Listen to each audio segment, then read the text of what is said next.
Terima kasih Anda masih menyaksikan Zona Bisnis BN Channel. Pemirsa, kenaikan upah minimum provinsi menyisakan banyak persoalan meskipun sudah diumumkan oleh para gubernur. Asosiasi Pengusaha Indonesia masih menggugat dasar hukum penetapan UMP tersebut karena bertentangan dengan peraturan pemerintah di bawah payung Undang-Undang Cipta Kerja. Para gubernur se-Indonesia telah resmi mengumumkan kenaikan upah minimum provinsi atau UMP 2023 di akhir batas waktu 28 November 2022 dengan rentang kenaikan maksimal 10% seperti diamanatkan Permenaker nomor 18 tahun 2022.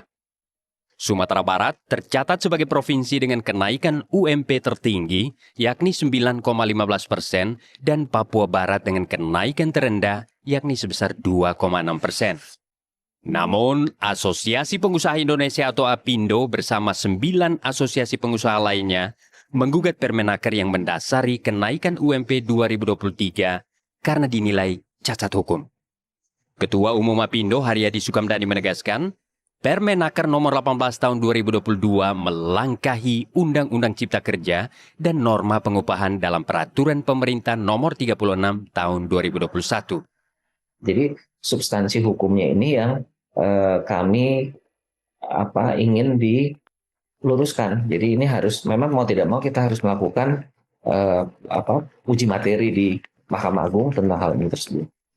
Adapun untuk penetapan upah minimum provinsi yang sudah ditetapkan oleh gubernur, karena tadi dasarnya juga memakai Permenaker 18 yang formulanya berbeda dengan PP 36, tentu hal ini juga akan kami lakukan upaya hukum, yaitu upaya hukum ke Pengadilan Tata Usaha Negara. Haryadi menegaskan, Asosiasi Pengusaha tidak menentang kenaikan upah minimum.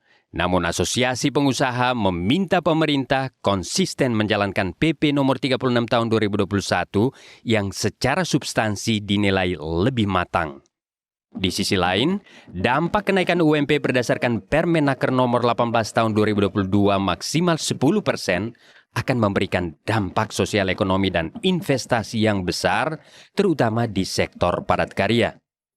Jadi kami melihatnya itu tidak semata-mata hanya dari masalah hukumnya, tapi juga dari sisi bagaimana dampak ekonominya, dampak sosialnya seperti apa. Ini yang kita prihatin gitu ya. Kok sepertinya kita tidak menganggap ini hal yang serius sih gitu ya. Karena semua data membuktikan bahwa dengan pengelolaan ketenaga kerjaan selama ini, regulasi yang ada itu justru makin mempersempit penciptaan lapangan kerja. Nah, kita berharap besar dengan Undang-Undang Cipta Kerja, harusnya ini menjadi penembus kebuntuan yang kita melihat cukup mengkhawatirkan. Berdasarkan PP 36 tahun 2021, kenaikan UMP hanya mempertimbangkan pertumbuhan ekonomi atau inflasi. Jika pertumbuhan ekonomi lebih tinggi, maka dihitung berdasarkan pertumbuhan ekonomi. Namun, jika kenaikan inflasi lebih tinggi, maka kenaikan UMP dihitung berdasarkan inflasi. Sementara Permenaker nomor 18 tahun 2022 mengamanatkan, kenaikan UMP dihitung dengan mempertimbangkan variabel pertumbuhan ekonomi, inflasi, dan indeks tertentu maksimal 10%. Tim Liputan Media Group Network.